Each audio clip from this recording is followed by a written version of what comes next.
You're listening to the IB4E Coaching Podcast.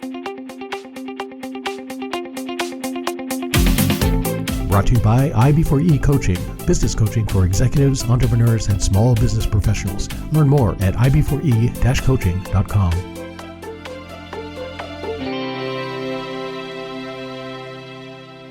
Hey, Coach Harlan here. Welcome back to the podcast. Hope you guys are having just a darn good week. I'm having a great week, and I'm excited to introduce you to my guest today. Please help me welcome Julie Winkle Giulioni. Julie Winkle Giulioni is a champion for workplace growth and development. Her work is based upon the belief that everyone deserves the opportunity to reach their potential. And for 30 years, she's been supporting organizations and leaders who want to make that happen with training, consulting, and keynote speeches. Blending her background in academia as a university professor and department chair with deep industry and consulting experience, Julie offers a pragmatic, practical, and performance-enhancing approach to leadership and career development. She's a regular columnist for Training Industry Magazine and SmartBrief, and contributes articles on the range of workplace topics and trends to publications such as The Economist, and was named by Inc. magazine as a top 100 leadership speaker. Julie, welcome to the program. Thank you so much, Harlan. This is awesome. You've some great accolades, and like I said, I love your book. That's one of the titles of one of your books, because you have several out there. Help them grow or watch them go, and I believe that. I know that to be a fact. If you don't take some interest in growing your employees, they will leave to find more fertile ground elsewhere. Oh, absolutely. In fact, that's one of the primary reasons people do leave, is because they feel like they're not growing. They're not getting that kind of developmental attention. And if they can find another organization that'll give it to them, they're out. Absolutely. Well, it's you want to feel like you're progressing, you're growing. You're not working just to help the company. You're there to get something out of it too. You want to feel like you're contributing. You want to feel like the work that you do is important, but you also want to feel like you're growing. And if you're not growing, why stay? Yeah, Right? yeah. Well, and a sustainable relationship, whether in the workplace or outside, is about reciprocity, right? And so if I'm going to give to the organization, the only way I can keep doing that is to feel like I'm getting something. And increasingly, what employees are wanting is that opportunity to grow, to contribute, to challenge themselves. I mean, they're looking around the corner and they see a pretty uncertain future that they're trying to pave a pathway to, right along with the rest of us. And so we can create this, virtuous cycle. When organizations support development, people are going to be more engaged and want to do and give more. Absolutely. 100%. All right. I want to dive more into that and your background, everything else you've done, some things you've got going on. But before we get started, I've got 10 questions that I'd like to ask each of my guests. Now, the listeners know these are the questions made famous on the TV show Inside the Actor's Studio, where the host James Lipton asks these same questions of his Hollywood guests from TV, film, and stage. And I always figured if they're good enough for the Hollywood elite, they're certainly good enough for my guests. So, Julie, if you're ready, I've got 10 questions for you. Ready. All right. Number one, what is your favorite word? Leverage. I just love leverage. I mean, it has so many different applications. Nice. What is your least favorite word? Can't. That's a big one on the list. Shut Absolutely. things down. Yeah. Absolutely. All right. What turns you on? Ooh. Right now I'm just coming off of a vacation with our family, and my 2-year-old granddaughter. That smile, and when those little arms reach up, oh my gosh, every molecule of my being is turned on. Excellent. That is awesome. All right. What turns you off? Negativity. That sort of, and it kind of, I guess, goes back to the can't word. That sense of, oh, there's nothing we can do. It's just going to be like this, and you're just finding the dark cloud in every silver lining. Exactly. Exactly. All right. What sound or noise do you love? Birds. We have a lot of birds in our neighborhood, and we cultivate a relationship with them with feeders and whatnot. And waking up in the morning to that cheep, cheep, cheep is just so charming. Sure. Very good. All right. What sound or noise do you hate? Hmm, that's a tougher one. Yeah, slamming of anything, slamming a door, slamming, that kind of, it just kind of has that jarring effect. Yeah, absolutely. All right, question 7. What is your favorite curse word? A good F-bomb really serves a lot of purposes. Many applications. Oh Absolutely. yeah, yeah, all the different forms. Mhm. All right, question 8. What profession other than your own would you like to attempt? If I were to go back and do things over, I would love to be a physician. I Mm, just think I'm fascinated with the medical field, and there's just something very profound about, healing. nice. Very cool. All right, what profession would you not like to do? um, Spreadsheet analyst. I just do not have a good relationship with Excel. So anything that has columns and rows, count me out. And numbers. Okay, I'm with you. All right, final question. If heaven exists, what would you like to hear God say when you arrive at the pearly gates? Oh, your dogs that you loved that whole lifetime, they're over in quadrant 4. Oh, yes. Yes, I hope get to see our dogs again. Yep, That'd be awesome. yep. Very cool. All right. Gave me We're a going to little take a short, I'm sorry. that gave me a little tear. I know it's yeah. My wife still has one of our dogs dog they bonded from the minute we Mhm. picked them up from the pound. They bonded. She's still got her dog's dog tag on her Yep, keychain. And yep, yeah, yep. very cool. All right. We're going to take a short break, come back and talk about how you got your start, who you work with, how you learn to do the things you do, who you work with, how you help them, all that. And at some point, we'll transition into courage and leadership. Okay. So, listeners, we're going to be talking about all that and more right after this. So, stick with us. And I'm back with my guest, Julie Winkle Giulioni. Julie, thank you so much for agreeing to be on the podcast. I've been looking forward to this conversation for a long time. Me too. Um, let's get, where did you get started? Let's go back to how you got your start. Did you wake up one morning and decide, hey, I want to be a champion for workplace growth and development? Um, Maybe indirectly, as I think about it, it's funny. From the time I was young, there was this kind of thread of interest in education, in learning. My mom's first parent-teacher conference in kindergarten, the teacher explained that she was afraid to leave the room because if she came back, she knew that I would be up in front of the class teaching. Nice. I just have a lot of energy around that apparently. And so throughout, my early career, there was just this thread of learning. My first real job, I was teaching modeling and charm to children. Hmm. And I frequently say, I haven't gone that far. I'm just kind of dealing with bigger kids and bigger Yep. charm issues these days. And then I taught high school. I went to the university level, was a department chair and professor there, and then went back into industry. But in each case, learning and helping people take in information, make decisions about what was important to them, figure out what they wanted to do and how to do it, and support that kind of behavior change was at the core. And so, in a way, I think I did kind of, in a rudimentary way, wake up one day and decide that's what I'm going to do. But over the years, obviously, that has refined itself as I've gone out on my own. I have my own practice now. And as I work with organizations to help individuals actualize that kind of potential and capacity in service of organizational results and finding a way to bridge those two things for kind of that sustainable virtuous cycle we were talking about, where individuals and organizations both win in the end. Nice. Very cool. So, professor and department chair, what did you teach? Fashion marketing. Okay. So I came up through retail and was able to, in the high school arena, I taught a vocational education program to kids Nice. who weren't necessarily college bound, but wanted to have some really good tangible skills. And so Mhm. taught fashion merchandising and retail sales and got them job experience and whatnot.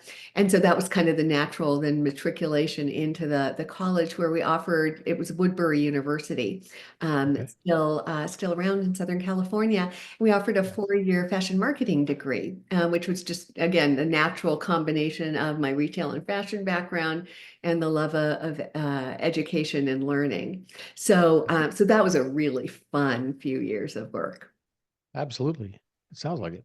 Um, but you also have background in, like you said, training, consultant, instructional design.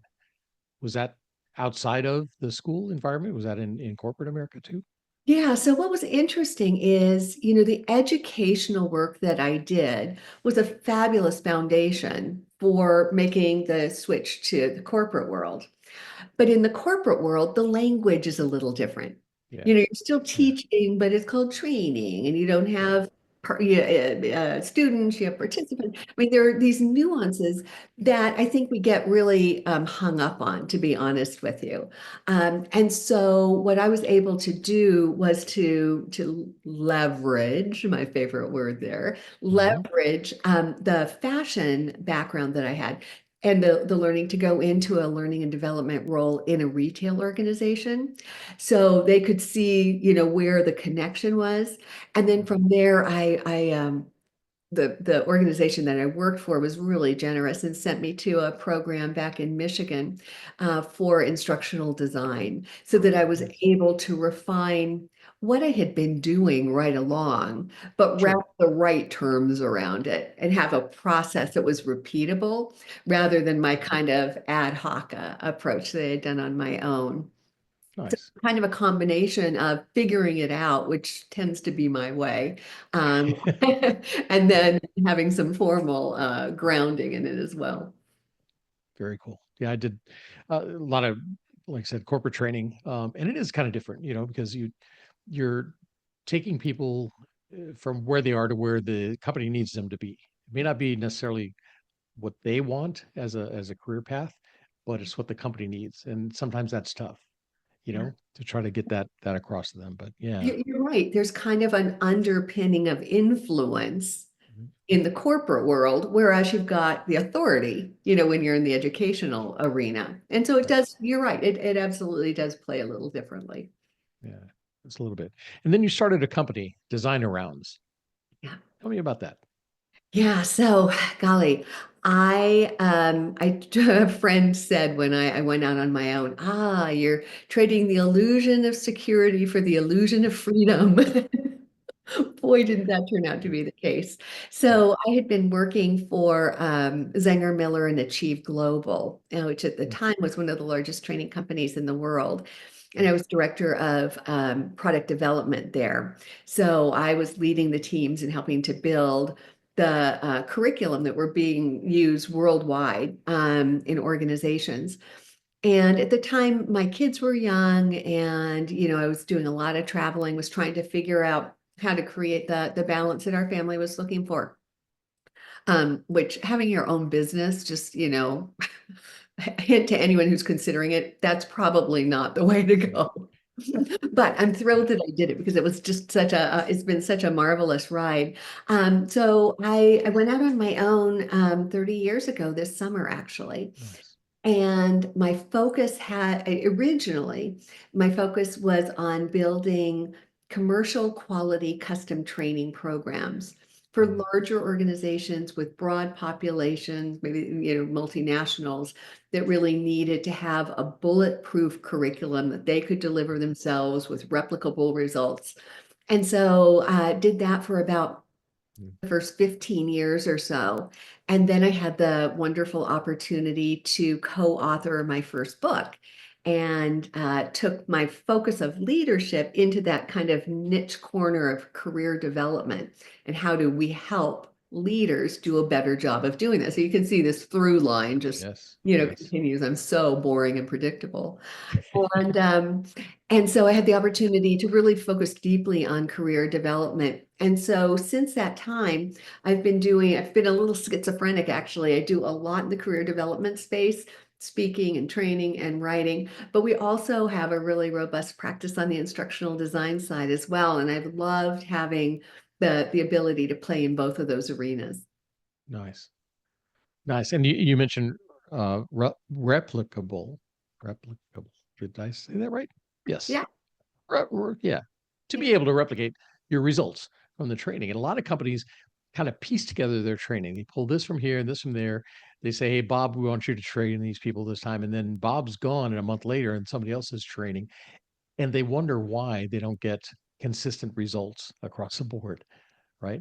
It's like the ultimate game of telephone, right? Yeah, Where exactly. the message just gets degraded over and over until it's just not even I was going to say replicable, but recognizable. Recognizable. Sure. Not No. replicable. And yeah, being able so you work with companies like that. I'm sure do you take what they have and try to put it together to where it makes sense, and one course builds on the next, and you have you know, curriculum paths and almost like a university curriculum Yeah, together? in some cases, some of Nice. our clients do that. In other cases, we need to create the intellectual property for them. They've got a vague idea of what folks need to do, but they don't have any of the how-tos. And so Right. we'll partner with subject matter experts and others to, kind of suck everything out of their brains so that Yeah. we can put it down on paper so that mere mortals can communicate that in a consistent fashion going forward.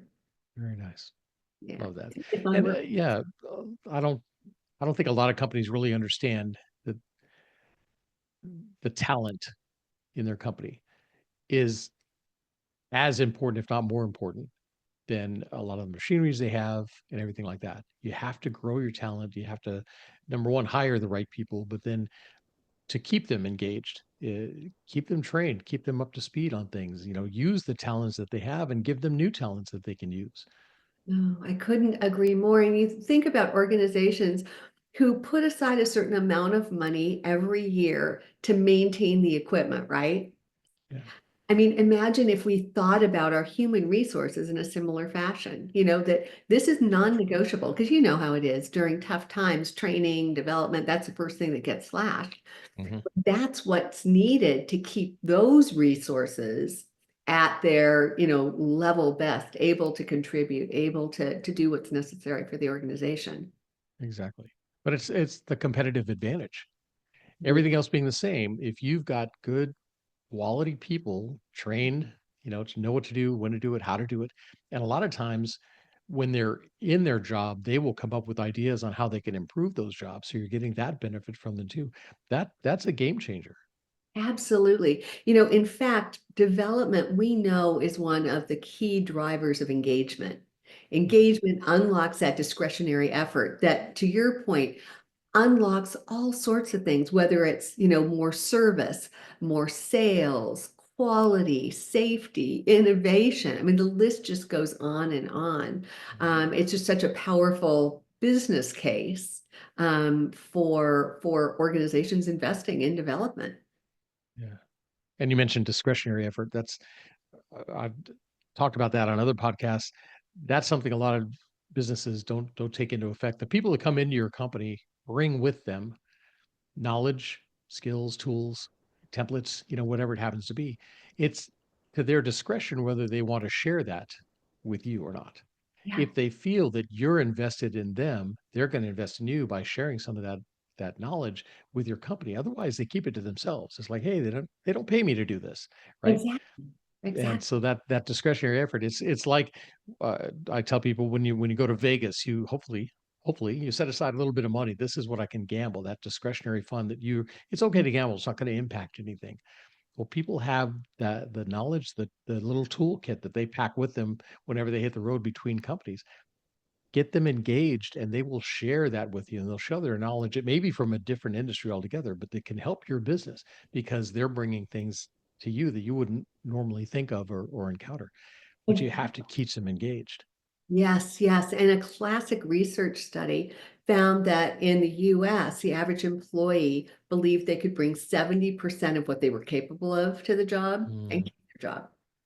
I mean, that's a 30% differential. If we could just get a little, just a couple of those percentage points, imagine what that could translate into in terms of organizational outcomes. Exactly. So with the career side of it, did you see a big uptick during COVID and after COVID? Yeah, yeah. Interestingly, the real uptick during COVID was instructional design work because Mm, everybody needed to retool their live training, their in-person training okay. Okay. virtual. So we were just, running a mile a minute, getting all of that done. Career development during COVID, certainly continued in some organizations, but there were, it's almost like Maslow's hierarchy, Hmm. or more fundamental things that human resources was looking at. When we started to see the Great Resignation, Hmm. wow, my phone was ringing off the hook. I mean, that I was bet. really when organizations realized we can't dilly-dally here. We got to crash on this and do something effective and fast. Yeah. Yeah. I know a lot of people that decided, why am I working here? Number one, I don't like it. Number two, I may not be able to go back to work. I have all these other skills and things that I want to do. Yes, How can I put those into play? Right. yes, yeah. Um, yeah. So that was a really a big career development spike for us. For some organizations. Now, others had been attending to this right along, Mm, and so they were not feeling the same pain as those who were seeing talent just hemorrhage. yeah. Wow. Well, they're slowly recovering, I think. Some businesses are starting to call their people back, and some people are going back. Yeah. But a lot of them got kind of used to working remotely. They felt that they could be productive remotely. So I don't know what's going to happen. Yeah, it's interesting. Yeah, I've been working remotely for nearly my whole career, just by happenstance. The organizations that I worked with after leaving academia, and many of them were just not located where I was. And, um, so I was doing it before it was in vogue and really appreciate the flexibility that's required and the discipline that's required to make that kind of a situation work. So it's interesting to see. It'll be interesting to see what the trade-offs are. Yeah. Although in today's economy, things are shifting, folks may be willing to tolerate more for a while Yeah. until they shift again. And I guess Yeah. that's kind of an important thing, isn't it, Harlan? Pendulum swings. Hmm. Sometimes it's a buyer's market, sometimes it's a seller's market, sometimes the employer is the one with all the power, sometimes it's the employee. And then I think it's important for us to remember it's going to keep swinging. Yeah. So we can't, employers need to use care, during these Yeah. times when they have more, they're holding the reins more. Um, and great talent always has a place to go. Absolutely. And they know that. They're learning that. Back in my day when I was working at Lockheed Aircraft, you didn't think about moving jobs. You had the job there, it was a good job, you stuck with it. Now, with the internet and people hearing of different things going on and what these companies are offering, I think they're a lot more open to opportunities. And they do make those shifts. They do make those changes. This has a better career path here, a better growth path. This one offers better benefits, or I like the work that they're doing on a global scale, so I want to work for that kind of company. All that stuff. It's been there. It's always been there, but you didn't have access to that kind of data, and now you Yeah. do. Yep. Yeah. Yep. The world is our oyster. Yes. But like you said, it's like the weather in Chicago. If you don't like the weather, stick around 5 minutes. It'll change, right? Love it. So now you're a keynote speaker. Who do you talk to and what are your topics? Well, I speak within organizations, so I'll frequently go in and do leadership meetings and summits and that sort of thing within organizations, and then also for trade associations and groups like that. Most of the time, folks are calling me in to talk about career development. Really, what are the ingredients associated with helping people to grow in a sustainable fashion? My second book Promotions Are So Yesterday introduces this multidimensional career framework that lays out 7 alternatives to climbing the corporate ladder as ways to grow. And folks are really interested in that, particularly today as organizations are flatter. There aren't as many opportunities to grow through moves and promotions and that kind of thing. And our research actually validates that employees are more interested in these other dimensions than even climbing the corporate ladder when we can kind of take off the blinders and expand the definition of what career development looks like. So I'm doing a lot of talking with leaders about that to help them kind of update their definition of career development and then help those around them do the same. Nice. Yeah, promotions are so yesterday. Redefine career development, help employees thrive.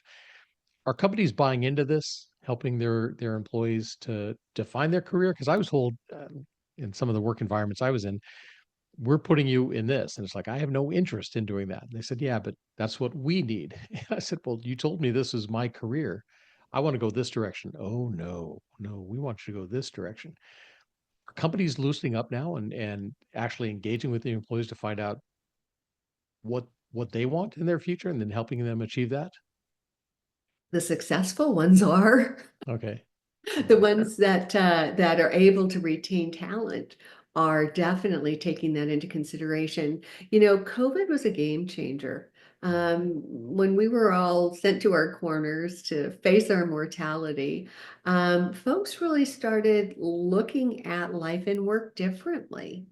And many folks came back wanting a different kind of relationship with their careers and their work.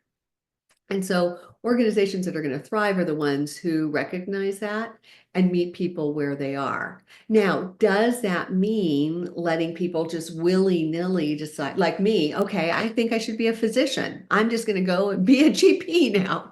I mean, obviously that would be ridiculous. But where we can partner with folks, where we can understand what are your underlying needs and interests and wants, and how can we co-create an experience here that delivers on that for you while delivering on what the organization needs? I mean, that's the kind of reciprocity, that's a kind of sustainable relationship around development that organizations need to be and leaders need to be crafting. Yeah, absolutely. All right, let's talk about courage. You, like you said, after all the work that you did, you had the courage to step out from the 9 to 5 and create your own business. And that is scary for some people. Like you said, leaving the, what you know for what you don't know, or the simulation of this to the, simulation of that. Where did you find that courage? How did that happen for you? It was something that had been in the back of my mind for some time. And, I think when you start to develop a picture of a future and then you just feed it, water it a little bit over the years, pretty soon it just becomes something that's going to grow no matter what happens. So, um, the good news was my husband was working full time and he covered our benefits, and that was Mhm. a huge gift that gave me the flexibility to fail if necessary. Um, and I had some great colleagues and a couple of initial customers who had faith in me, trusted me to take on some work for them. So I think all of that converged in terms of my feeling. And I'm not sure. That is courage, I suppose. Courage, is the big stuff, the taking a risk, the throwing yourself out there, the big swings. But to be honest with you, sometimes it's the smaller stuff, the smaller expressions of courage that Mm, actually feel scarier than going out on my own. yeah. Like what? Talk about that a little more.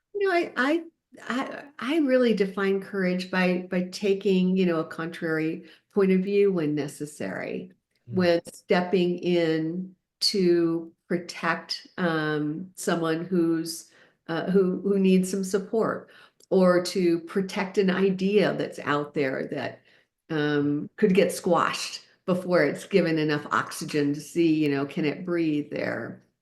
Nice. Those kinds of smaller things actually strike me as being really important leadership expressions of courage. Absolutely. Absolutely. Yeah, we talk about a lot of different types of courage that leaders do need to tap into. Not the big things that people think of, spiritual courage, physical courage, things like that. Those are easy to see. They're observable behaviors, but there's a lot of those little subtle things that you have to do. We talk about intellectual courage, the courage to say, I don't know, the Oh, yeah. courage for a leader to say, yeah, I'm not, the expert in this area. So and Yeah. so is, right. A lot of times that's hard for especially small companies, small business owners. They don't want to seem like they aren't the smartest person in the room, you know. Yeah. It's like, no, that takes courage to say, I don't know. Let's find out together. It- There's social courage, saying what needs to be said when it needs to be said, right? Regardless of the ramifications of that. Empathetic courage, all these different things um, that we come up against, right? Yeah. And what category of courage does saying, I made a mistake, I messed up, Mm, fall into from your perspective, Harlan? yeah, that that probably falls under a few of the Yeah. different courages. It is intellectual courage that but um, honesty, I think, is a courage a lot of times. Mm-hmm. Transparency, right? Mm-hmm. Mm-hmm. Um, and that's hard for. I remember working at Lockheed. We were vying with all these other aircraft um, industries to try to build a cruise missile. I forget exactly what it was, something like that. And we were working really hard, round the clock, trying to get this done. They called us all together, and the big manager of the program came out in tears, and he goes, "Guys, I've let you down." He goes, "I couldn't sell this. So all this work has been basically for nothing. And I apologize to each and every one of you." And to have somebody like that, normally, the managers come in and blame the workers. You didn't do this and it's all your fault. He came out and took full responsibility for everything that happened. And that had to have taken a lot of courage for him. Oh, for gosh sake, yeah. And I'm sure it built a level of credibility and loyalty Yep, to him on the part of those team members. sure. Wow. Yeah, we would have followed him anywhere. Absolutely. Absolutely. This is not at the same level, but years ago I was working on a project with a client. It was a commercial project. They were trying to help men do a better job of selling to women, of understanding, of engaging in a way that would be more effective. And I could not figure out how to do this because they needed to practice, right? And there was no way in a workshop that a man was going to pretend like he was a woman to be able to do this whole skills practice. Anyway, I got on a plane to Florida to meet with these folks with the deposit check in hand to give back. And I said, I'm sorry, I can't figure out, given the constraints we've got, what to do. And was so ashamed. I just Mm, thought, oh my gosh, I have totally let these people down. And through the conversation and loosening of constraints and getting creative, we actually figured out a way together to nice. do something very different that was creative and award winning. Nice. But it took, on my part, the courage to say, I'm not smart enough to figure this out, for them to Yeah. be able to come in. And so it's funny, I was listening to an interview with Sarah McBride recently, and Mm, she was quoting her father, and I'm going to screw it up, but essentially what her father says is, if everyone has enough courage, no one has to be a hero. And nice. as leaders, if we can do the small stuff that inspires others to have enough courage, then gosh, I mean, that's an unbeatable organization. Yeah. Love that quote. That's Yeah. nice. Yeah, but look it up because I definitely Yeah. bastardized it. No problem. I will definitely look it up. On the topic of leadership, what do you look for in a leader?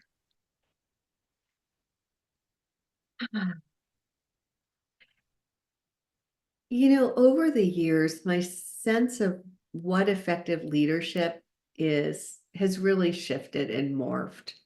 Um, and so today, as I think about what leaders need to do to be effective, they really need to be almost environmental engineers.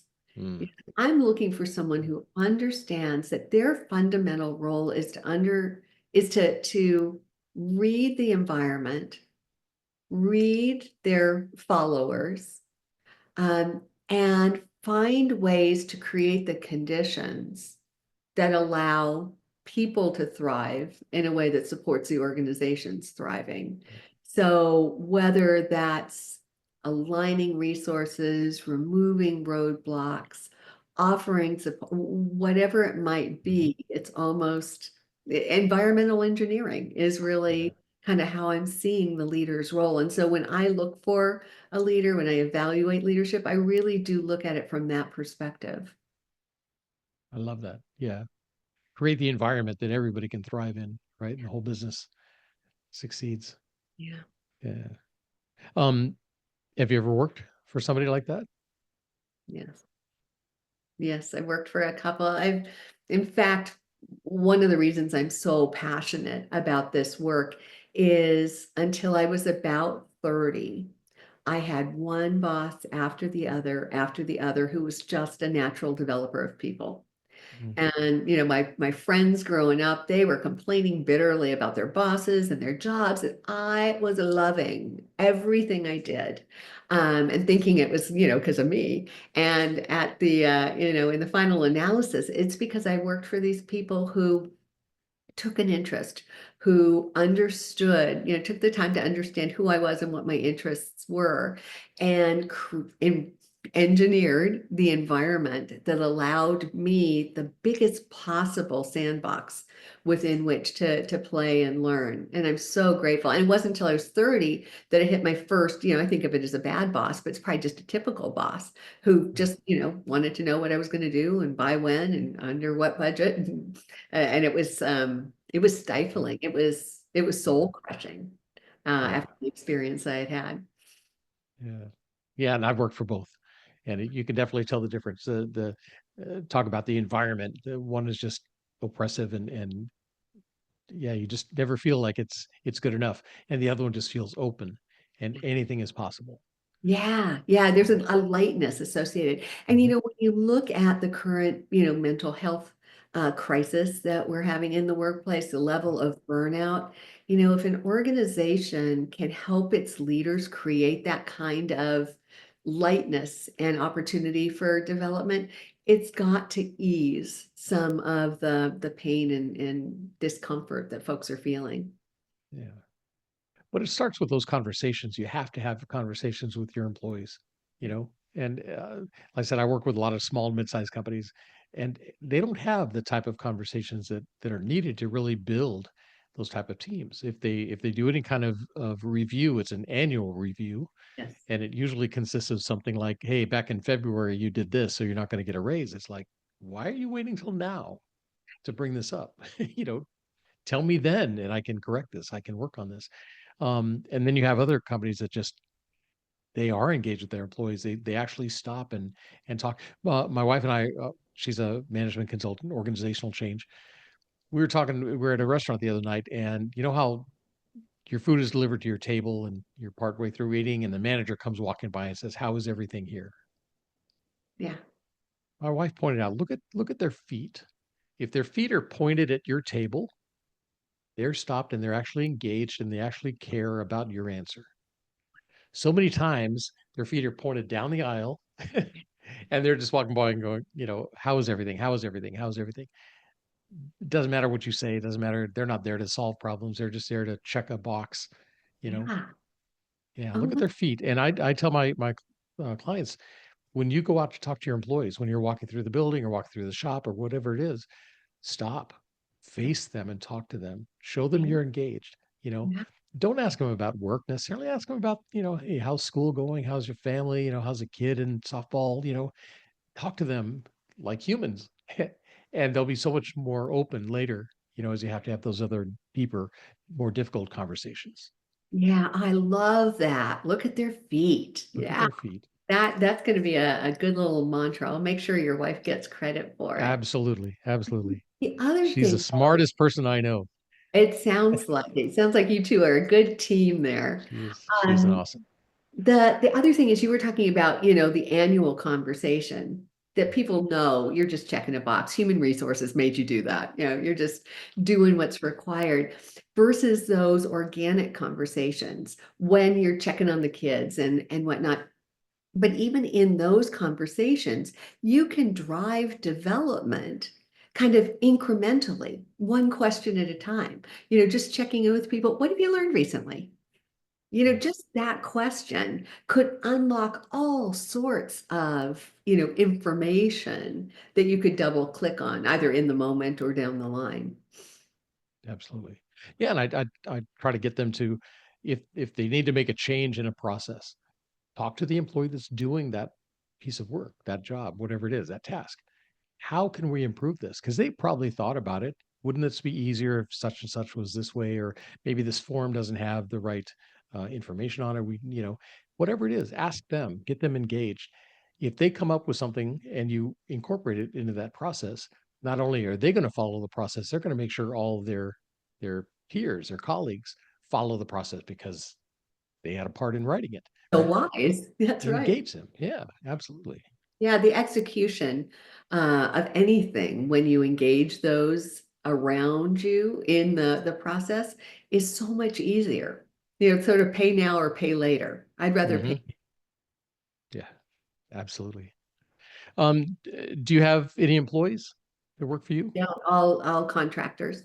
All contractors. Yeah. Okay. In the Yeah. past, you had employees that work for you? No, no, when I went out on my own, I made the decision that I didn't want a big organization. I wanted to be able to actually do the work. Despite the fact that I talk about leadership and management, I'm much better at doing the work than leading an organization. I love the actual hands-on work. So I chose to stay a little bit smaller and closer to the heartbeat of it. And more nimble, right? You're more nimble when you can pull in the contractors you need with the skill sets you need. Exactly. Yeah. And those contractors and the skill needs have shifted, over the years. Initially, it was instructional designers and desktop publishers. Do we even have those anymore? Right. Uh, Right. and, now we're looking at AI prompt engineers. Yeah, exactly. Don't get me started on AI. That's another podcast. Absolutely, absolutely. Well, if I was to bump into any of these, the contractors you've worked with before, colleagues you've had in the past or anything like that, and ask them about your leadership style, what do you think they tell me? What kind of leader are you? A facilitative leader. At my core, I'm a facilitator. And so as you were talking about, if a process needs to change, go to the people, that's very natural to how I would approach just about any situation. I have an abiding faith in the people around me. They're smart, capable, committed, engaged, and they're going to have better insights than I will any day of the week. So my job is to engineer an environment that allows them to do that. Nice. Yeah, I think it was Ralph Nader that said the job of the leader is to create more leaders, not Mhm. more followers. Right? Yeah, yeah, I totally buy that. Or to Absolutely. create more of whoever they want to be, Right. leader or Yeah. follower. Yeah. Absolutely. Well, Julie, this has been awesome. Your two books, right? Help Them Grow or Watch Them Go, and Promotions Are So Yesterday. Any more books coming out? Not for the time being. No, it's funny. When I write a book, it's almost like having a child. It's not like it's a thing that's suddenly out there. I feel the need to nurture it along and help it grow. And the ideas are always shifting. There's so many ways to use the IP in there. So I've got a lot more work to do with these two guys. Yeah. Okay. But probably have an idea back in the back of your head. Maybe, It's working. Yeah. maybe. Maybe. Good job. Well, when that next book comes out, we'll have you back. Okay, We'll have fair you enough. back. Thank you. Perfect. All right, Julie, if people want to find out more about you and your programs and everything like that, how can they do that? What's your website? It's at juliewinklegiulioni.com, which I'm sure you'll put in the I show. will put it. A lot of vowels in there, but I'm the only Julie Winkle Giulioni around. Very nice. Okay. And can people follow you on LinkedIn? Absolutely. Yep, that's kind of my primary social Okay. media home. Awesome. And And your that's books are available on your website or Amazon, Barnes and Amazon, Noble? all of your favorite booksellers. Perfect. Good job. I will have those links down in the show notes also. Julie, this has been great. Thank you so much Oh my gosh, for thank coming on you. and being part. I really appreciate the opportunity to have this conversation with you. Yeah. No, it's been fun. It's been fun. All right, listeners, hope you guys were taking notes. A lot of good information here. If you work for one of those type managers, encourage them to check out Julie's books because, again, building that environment to where you thrive, the company will thrive, everybody thrives. That's really what we want. Is try to get those environments in the right state. Share this episode with your family, friends, colleagues, your boss. Share it with everybody and leave us some comments and likes and everything like that because those are important too. And most of all, stick around because there's always more coming. That's it for me, Coach Harlan, saying so long for now.